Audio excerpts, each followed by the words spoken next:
Honorable Prime Minister, Cabinet members, senior civil servants and distinguished guests.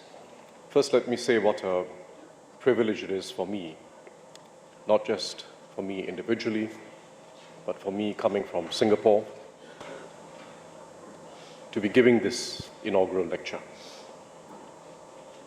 Singapore, a small city-state.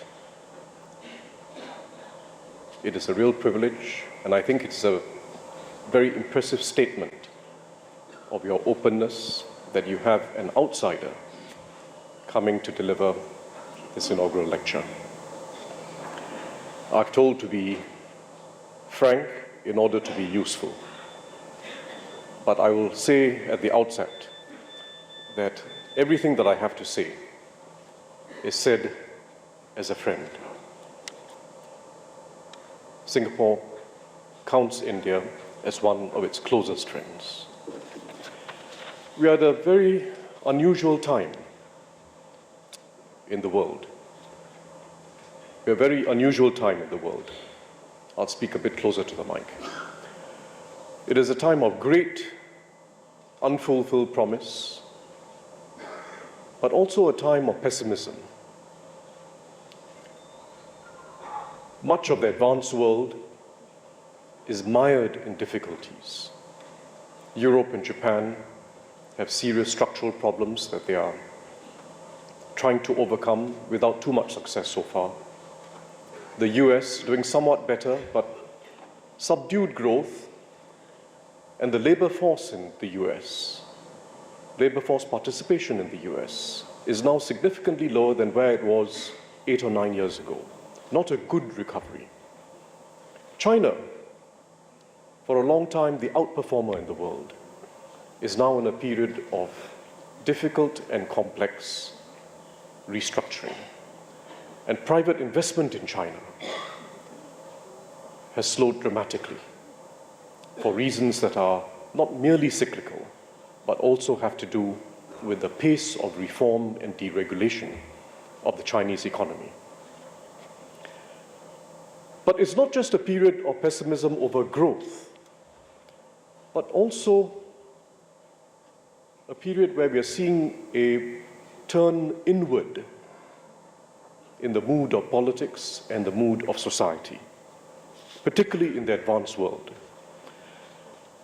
It's a pessimism that goes beyond economics, but it is a pessimism that is also based on policy failures, cumulative policy failures over several years in much of the advanced world, such that middle-class incomes have stagnated for a very long period of time, such that youth unemployment is at unacceptably high levels, in Europe especially, and most importantly, such that people don't trust each other the way they used to.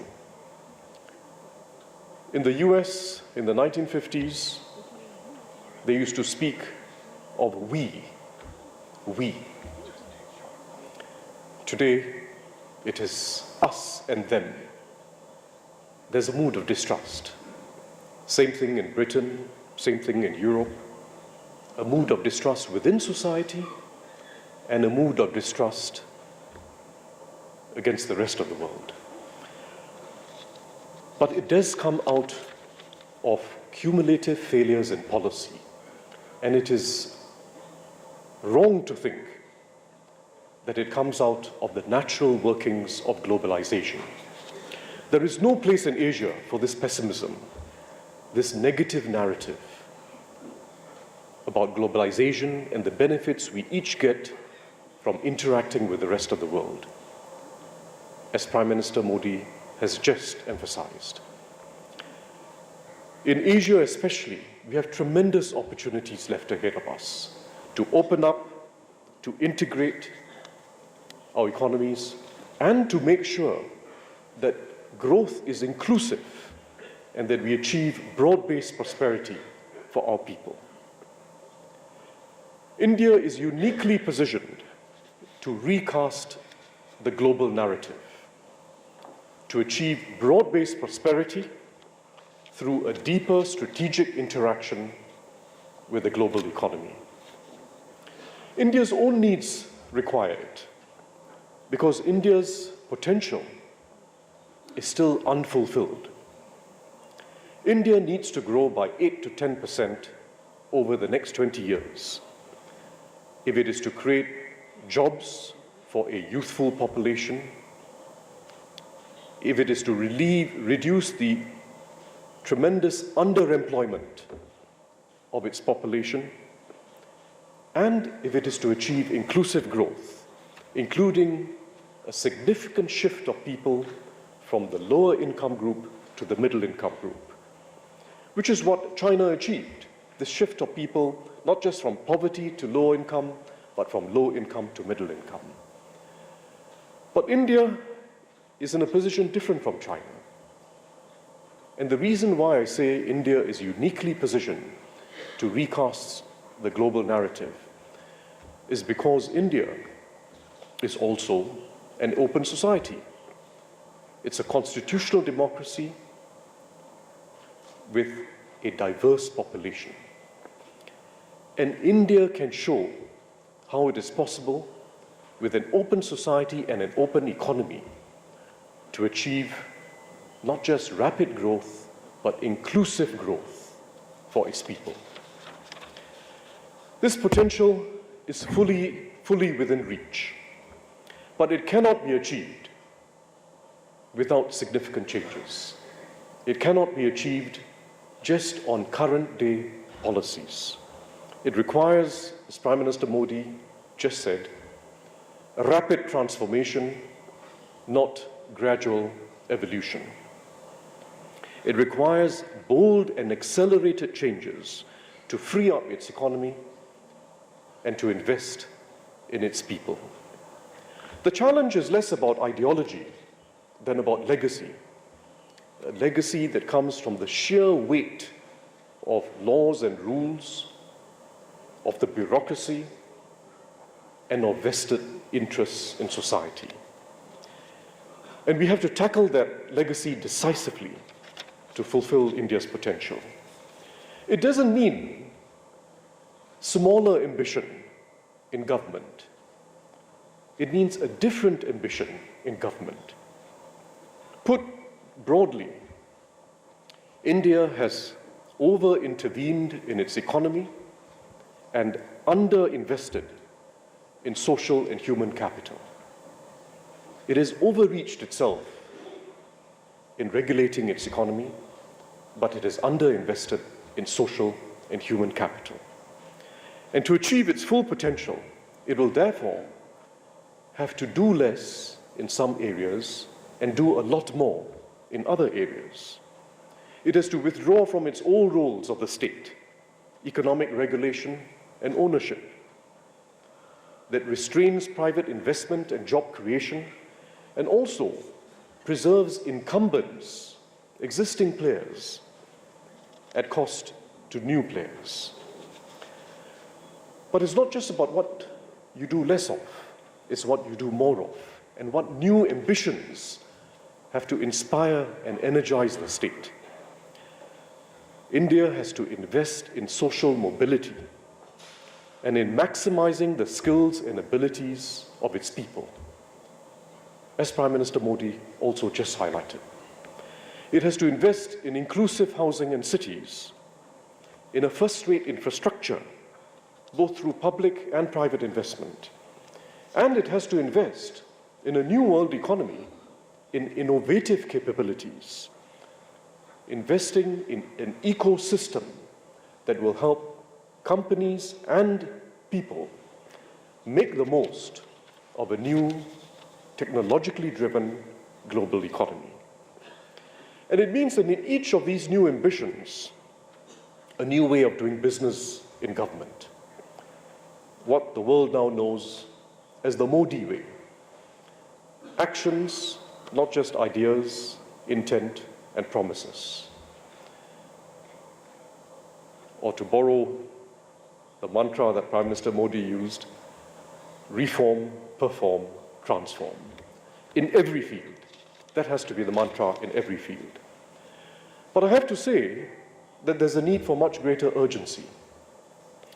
And urgency does not come naturally in politics, anywhere in the world, and particularly in large societies. Urgency does not come naturally. The problems I described in the advanced world have come about precisely because solutions have been repeatedly postponed and the problems have been allowed to grow larger in the workforce, in skills, in the pension crisis that's growing day by day. Singapore had no choice from its very start but to act with urgency and to keep improving and keep transforming itself with a focus on results. We had no choice because we would not otherwise have survived. To survive and to be relevant to the world, we had to do everything we did well. We had to keep improving, and each time we reached a new level of achievement, we had to look for the next level. We could not just survive by being competent and being average. We had to be exceptional. But that was Singapore, a small city-state that had no choice. India is a vast nation with immense strengths from its history. And large countries often think that they have a choice. You don't have the same existential threat. But India too needs a sense of urgency because there's a race against demography and a race against intelligent machines. You have to provide opportunities quickly for a very large youthful population. And you have to act soon to take advantage of new technologies, whether it's artificial intelligence or robots or a whole range of new technologies that are now being developed, so that you avoid a digital divide, which is what we are seeing in some societies, and we maximize the potential of technology to improve the quality of every job, technology-augmented jobs that will enable higher productivity and higher incomes for the broad base of people. And India also has to act with urgency because there's still very large shortfalls in achieving basic human needs.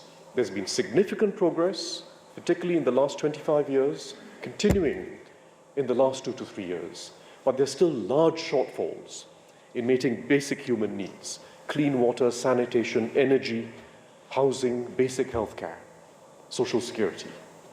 Still a huge social challenge, and it needs urgency.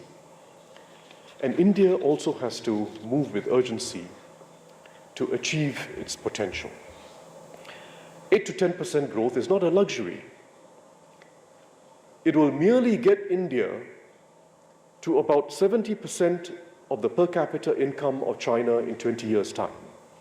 It's not a luxury, because India, which had the same per capita income as China in the mid-1970s, now has almost 2.5 times lower per capita income than China.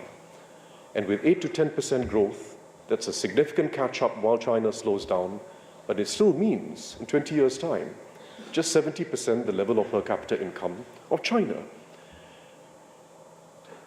But India can achieve this, and there's no reason why it can't erase the deficits of the past. Frankly, India has the largest unfulfilled potential of any country I know of in the world, and it needs urgency to achieve this potential. The reforms are underway, and they're very impressive reforms in some cases. In fact, India even leads the world in some areas. You have the world's first digital identification infrastructure in Aadhaar. The world's first. Your infrastructure plans are now moving at a faster pace. Highways and roads, railways, energy, including renewable energy, and ports. So that's being stepped up.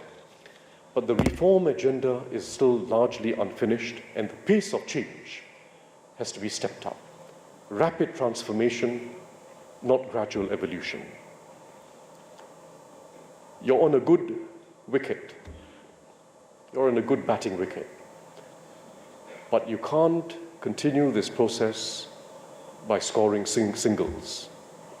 You've got to go for 4s and 6s in every over, and you've got to go for a century in every other innings.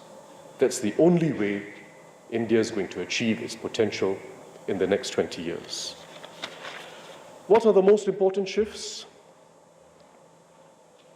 What will lead to this leap in India's levels of productivity and per capita income? And what will lead to prosperity being broad-based and not just concentrated amongst the most successful? First, you have to focus on exports to the world. That's a glaring area of shortfall in the Indian economy. India has 18% of the world's population, but only 2% of the world's exports. And if you compare India with East Asia, your exports per person, per capita, is only one-fifth the level seen in China or Vietnam. So an export orientation is critical. And Make in India has to be about making in India for the world. There's been very limited shift of people out of low productivity agriculture. That's the second reason why productivity is low overall. And there's been very little growth in formal jobs. Most of the workforce is in the informal economy. Only 10 to 20% of people are employed in the formal economy with regular pay increases, job security, and some chance of progression. India, more than any other major economy, has very few of its working people working in the formal economy. And that too holds back productivity growth and improvement. Fourthly, you have very few large firms. You have some exceptional firms, but you have few large firms and many small firms, and the gap in productivity between the large firms and the small firms is extremely wide in India. It's not a problem unique to India, but it is much sharper in India than in most other economies. This gap between the leading firms and the rest of the economy. Gap in productivity, in technology, in management know-how, and the skills of the people employed. It's an unusually sharp divergence in the Indian economy. And we know the reasons why, because your employment laws and your land acquisition laws actually discourage firms from becoming larger. And what it all amounts to at the end of the day is it's anti-employment legislation, because you're protecting the 10 to 20% of people in the formal economy at the cost of the 80% who have informal jobs. It is not just bad for growth, it's also inequitable. These four problems are interrelated. The lack of an export orientation, the lack of formal job opportunities, the limited shift out of agriculture into manufacturing and services, and the small number of large firms and the mass of very small firms. They're all interrelated. So what are the shifts that are required? First, India must go for a deeper strategic interaction with the global economy. And I use the word strategic for a reason. It's not just about the calculus of trade deficits and current account deficits, not just the calculus of which country is gaining and which country is losing. This is a strategic interaction with the world economy that will bring a new dynamic within India. Because it's not fundamentally about demand. It's not about domestic demand in the domestic markets versus external demand in global markets. And I must say the international organizations have not done us a service with this mantra of domestic demand as a source of growth in the emerging world. Because no sustained growth is achieved by focusing on one's own markets. And no sustained growth is achieved by focusing on demand. Sustained growth comes from supply, the quality of supply and the dynamic of continuous improvement. That's what leads to sustained growth. It is productivity growth that drives long-term growth, not demand. And the real logic of opening up to the world and of this deeper strategic interaction with the world is not the demand-side logic, but the supply-side logic. It's about constant learning and the discipline of constantly adjusting to the latest in best practices. Every time a buyer sends new specifications to the factory based on a new group of consumers, it's something new. Usually something a little more sophisticated, something more customized, something tailored to a new group of customers. Constant adjustment. It's not just about the technology and the machines. It's about management know-how, HR systems, what they call the tacit knowledge, not just the explicit knowledge that's written in the guidebooks, but the tacit knowledge that comes from participation in the world economy. Constant learning, constant updating, constant adjustment. And that is the real logic of opening up to the world.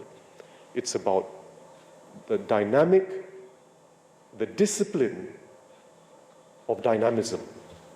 The discipline of dynamism. That is the real logic of it.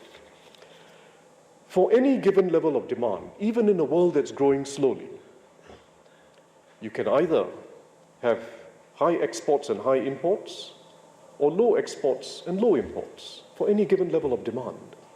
But the big difference between high exports and high imports is this discipline of dynamism, the constant learning that comes from interacting with the world.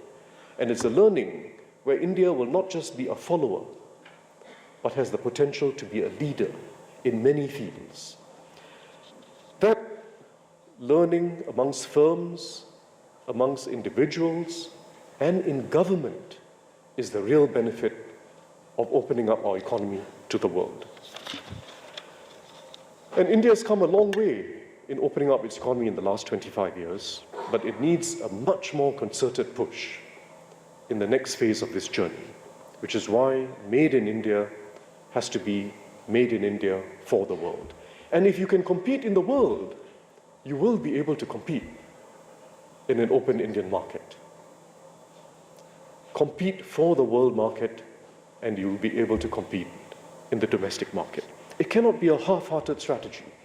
And I should say, it cannot be a strategy which you sometimes get economists proposing, where you have a bit of export orientation and a bit of import substitution. Go for some increase in exports in one area and substitute for imports in another area. It doesn't work that way anymore, because the whole way in which production is being organized in the world today, in what they call global value chains, involves a very deep interaction between exports and imports in every production process, and domestic suppliers as well.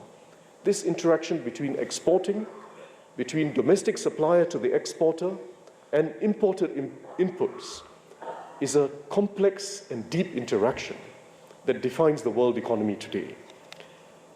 You take China. After China entered the WTO in 2001, brought down import tariffs. But when import tariffs were brought down, the result was a paradoxical one. Chinese exports ended up having more domestic content as a result of this liberalization. Why? Because a whole new set of domestic suppliers were able to take advantage of cheaper, better quality imports in order to supply competitively to the exporters. So it's a paradoxical result. Import tariffs went down, they liberalized, but domestic content of exports went up. And it's not an accidental outcome. That is precisely the logic, the supply-side logic of opening up to the world. It means it is not a zero-sum game. Opening up to the world and this deeper strategic interaction with the world is not a zero-sum game. It's not about one nation's gain at another nation's expense. At its heart, it's about constant learning, constant innovation that takes productivity up and takes incomes up. It's not a zero-sum game. But you have to move quickly because technology is evolving. As we all know, machines are getting more intelligent. Big data and artificial intelligence is also redefining the services industries, not just manufacturing.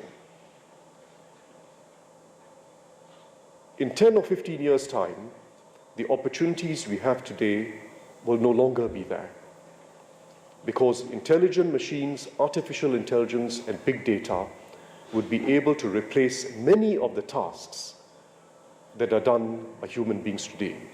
But if we move today and get into the global value chains, both in manufacturing and services, we'll be able to get onto an escalator of skills, an escalator of innovation that will allow us to then take the most advantage of these new technologies to improve the quality of jobs. But we have to get on the escalator today. India does not lack capabilities. Look at your companies. If you look at this year's Forbes most innovative 100 companies, the 100 most innovative companies in the world, 3 of them were Indian companies. Hindustan, Unilever, TCS, Tata Consultancy Services, and Sun Pharma. Highly innovative companies, leaders in the world in their field. And there are many others. And these are not just companies that are competitive because of what they're doing in India. They are also themselves globalized.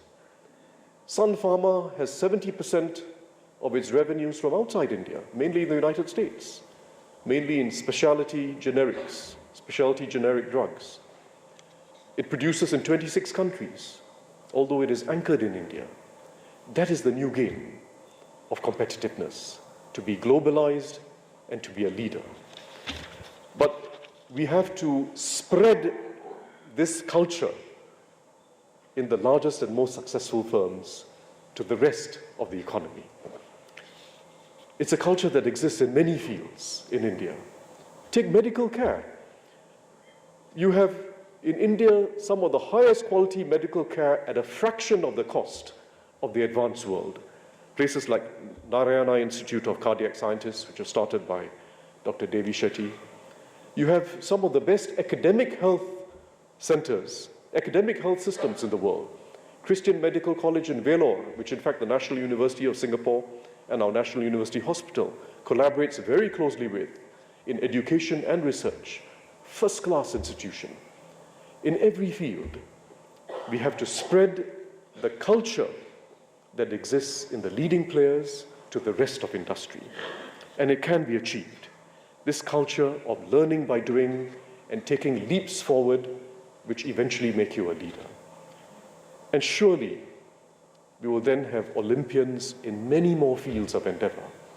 Many more P.V. Sindhus and Sakshi Maliks are to come. But it's not even a situation as if there's no demand. I've elaborated on the supply side logic of opening up, but it's not as if there's no demand.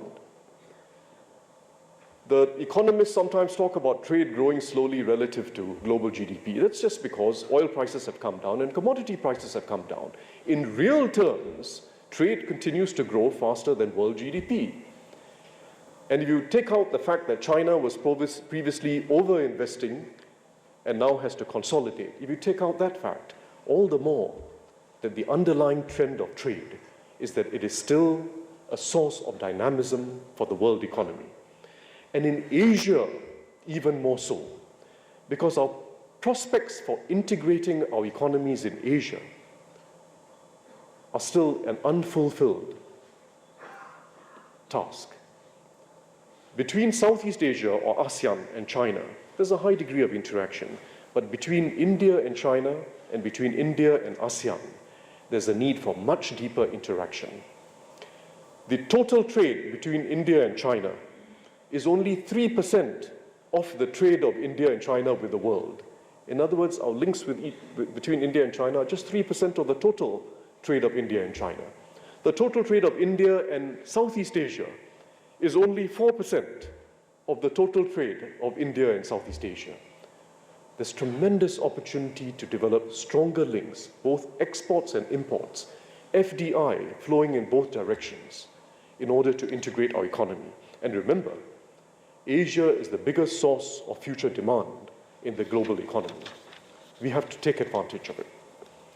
So I've spoken about this deeper strategic interaction with the world, but I also then want to speak about the new role of the state. What is the new role of the government? What is the new ambition of the government? It is not to supplant markets. It is not to restrict competition by protecting incumbents. It is a new role that has to focus first in the economic sphere on promoting capabilities and skills that enable firms and the whole economy to be competitive. Promoting capabilities and skills, a supply-side emphasis. It's also about coordinating within each cluster, within each supply chain, so as to speed up the transfer of know-how and technologies from the leading players to the rest, from big to small, from foreign to local, local to foreign. But it is also fundamentally not just about economic policy. As Prime Minister Modi has emphasized, there is no strong economy and no strong nation without a strong society. And social policies and the interaction between social and economic policies have to be the primary arena for government ambition. That is the primary arena for government ambition. Social policy is, at the end of the day, economic policy. First, social mobility. Challenge all over the world, but challenge in India as well. And if there's one thing we've learned from the last 50 or 60 years of experiments everywhere in the world, we have to start as early as possible in a child's life. In fact, we have to start from the prenatal period with the mother.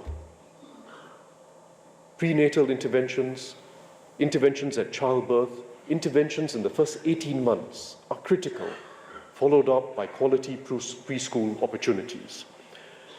Some experiments in India taking place, some already giving good results. I know of the results of the initiative in Madhya Pradesh, for instance, as part of your integrated child development services, developed through the village level child and mother care centers. I think you call it the Anganwadis. Good results, just to show what's possible. In just 4 years, from 2005 to 2009, the percentage of underweight children came down from 60% to 48%. Percentage of children with stunted growth came down from 49% to 38%. And I'm sure there's been progress since then. I don't have the data beyond 2009.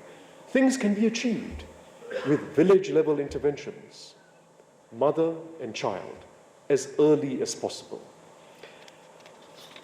Schools are where it continues. After the early childhood years, it's schools. And I have to say, and again I have to repeat, I say this as a friend, schools are the biggest crisis in India today, and have been for a long time. Schools are the biggest gap between India and East Asia. And it is a crisis that cannot be justified. Just look at the data. 43% of students drop out before finishing upper primary school. 43% drop out before finishing upper primary school. There's a shortage of 700,000 primary school teachers. Only 53% of schools have girls' toilets. Only 74% of them have access to daily drinking water. And this is why, when India took part in the OECD study in 2009, what's called the PISA study, mathematics, science, problem solving, age 15, India was 73rd out of 74 countries. And this in a country which has exceptional talent, as we know. The people who go to your IITs and IIMs and lead companies all over the world are first-rate people. India has the biggest gap I know of, and I spent many years in education. It is the biggest gap I know of between the talent at the top and the unfulfilled potential of those in the rest of society. And these things can be fixed. And it is not, by the way, about ever-increasing budgets. My good friend, Mr. Arun Jaitley, is here. Singapore does not have a high education budget. We are, in fact, a bit on the low side. But we end up at the top or near the top of the OECD studies every time it is conducted. Math, science, problem solving. It is not about spending more and more, but it is about organization and culture. How do we recruit our teachers? How do we train them up? How do we hold the head teacher and the teachers accountable? How do we provide for quality across the system and not just at its most exclusive end? How do we ensure that every school is a good school? These are things that don't require an ever-increasing budget. It's about system and it's about culture. And it can be fixed. And then we go on to the tertiary education system. And here too, there's a big challenge. And it's not unique to India. All over the world, in the US, in Britain and Europe, in China, in Japan, in Korea, all over the world, we are overproducing graduates who go through a general academic education. We have over-academized learning, starting in school and continuing through the college system. And we're producing people who do not have the skills required in the real world. Every Indian employer tells us that. Employers in China tell us that. China too is overproducing graduates. In the US, 40% of college graduates end up doing a job which doesn't require a college to graduate. And this is after spending tremendous family resources on getting a college degree. We have to reorient our system to focus on the skills required in the real world. And this is not just for economic reasons, it is the way in which we develop the potential of people, maximize and stretch their potential by putting them on the skills pathway. It's about university graduates, it's about everyone, including the ITI graduates, the skills pathway. You look at Switzerland, or for that matter Singapore, relatively advanced small countries. We still have the majority of people each year leaving our schools but going through a technical education. Even in an advanced economy, that's what is needed. But it's not a dead end. It's a pathway for constant improvement in skills during your career. So we have to make this fundamental shift. And it's not too late as we expand tertiary education away from an overly academic education to one that creates this bridge between the academic and the real world, and especially one that focuses on the skills required for the future economy. And finally, human capital development is not just about what happens in the first 12 years or 18 years of our lives. It's about what happens throughout life. The most important initiative in Singapore, most important social and economic initiative, is now about lifelong learning. We call it Skills Future. We must have regular injections of learning throughout a person's working life. Whatever the job. You may be a doctor, you may be a technician, you may be a chef, you may be someone working in building maintenance. Technologies change, market needs change, and we also need to refresh ourselves to keep our potential moving up. Lifelong learning is the whole new arena of education that has to be developed. And it means not front-loading education to the first 12 or 18 years of a person's life, particularly front-loading knowledge acquisition. It means developing this potential to learn through life and having an infrastructure in society that helps people to learn through life at the place of work, near the home, in society. This is a new direction for us in Singapore, but it's also a challenge which everyone faces. Let me finally say that cities play a very special role in this whole agenda. Cities play a very special role in reform, perform, and transform, particularly in a large continental scale society like India, because it is cities which are crucibles of both innovation and inclusivity.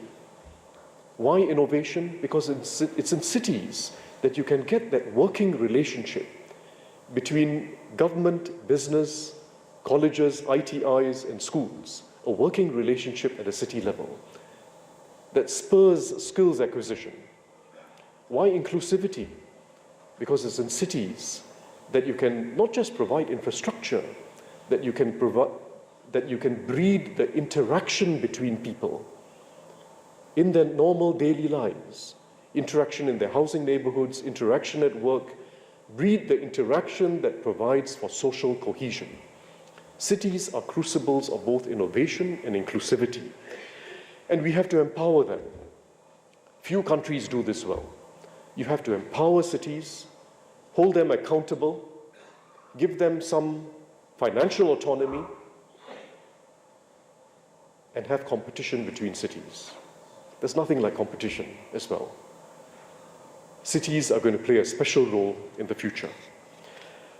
And I'm glad that here too we are trying to play a role on India's journey. We've just launched, in fact, in April this year, an urban management program, which NITI Ayog is collaborating with Temasek Foundation and our Singapore Corporation Enterprise. 7 states, 115 officials. It's a small start, but critical that we share knowledge where we can. Urban management, waste management, water management, social urban planning, all the techniques that make cities a livable place and an inclusive place and an innovative place. Final point, I think I've spoken for too long. Again, at the end of the day, what we have to try to do is achieve what Prime Minister Modi emphasized in his speech. It's not just about budgets, it's not just about programs. It is at the end of the day about a social and political culture. And we have to take that very seriously. If you get the right social and political culture, by the way, a lot of other things come for free. We get a lot of things for free without additional budgetary expenditures. I'll give you 2 examples. First, our housing neighborhoods in Singapore are planned for interaction between the smallest units, which the poorest families live in, and the largest units where the upper middle class lives in. Planned for interaction, all a stone's throw from each other, shared facilities, shared parks, shared rivers and lakes, everything shared. No fences, no gates. 85% of Singapore lives in our public housing neighborhoods, 85%. But it means that although we've got disadvantaged families in Singapore, and we have disadvantaged individuals, we do not have a single disadvantaged neighborhood. Not a single disadvantaged neighborhood. Now, what does this do? It does, first from an economic point of view, it gives us something for free. House prices appreciate at roughly the same rate in the neighborhood. Between the homes owned by the poorer individuals and the homes owned by the upper middle income, for that matter, even the upper income who live in private property, they've all appreciated at the same rate. Home price appreciation, which is a very important part of wealth accumulation for retirement, has all appreciated at the same rate. Not because of budgetary subsidies, but because of urban planning. But secondly, once we have that culture of interaction, which in Singapore, the most diverse country in the world, the most religiously diverse country in the world, and a multiracial society, once we have that interaction in our neighborhoods, in the kindergartens, in the schools, daily interaction, it also gives us a very precious asset, which is a comfort with each other and social cohesion that makes it possible for us to then do things together for the long term. And that brings me to the second point, which is that once we have a social and political culture that is focused on the long term and avoids the zero-sum games of the short term, where one person's gain is another person's loss, once we have that culture, it also gives us a lot of things for free. Because society and the electorate then have an interest in efficiency, in accountability, and results. And they understand that people who give promises of short-term results are not to be believed. This doesn't come naturally in most societies. It was not that way in Singapore before. But we developed this culture over time.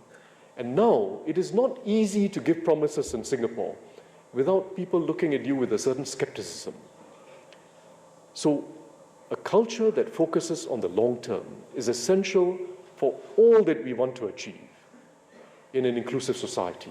Short-termism is the enemy of social mobility, because whether it is prenatal care or early childhood or revamping our schools or improving tertiary education, it takes more than 2 or 3 electoral terms before we see results. But if we eventually do see results, and once a population understands that and trusts politicians who are investing in the long term and distrusts populations who offer a short-term promise, society then becomes its greatest asset. Individuals and people become the greatest asset for the future. And I'm sure India can achieve this new social dynamic and achieve its fullest potential. Thank you very much for your attention.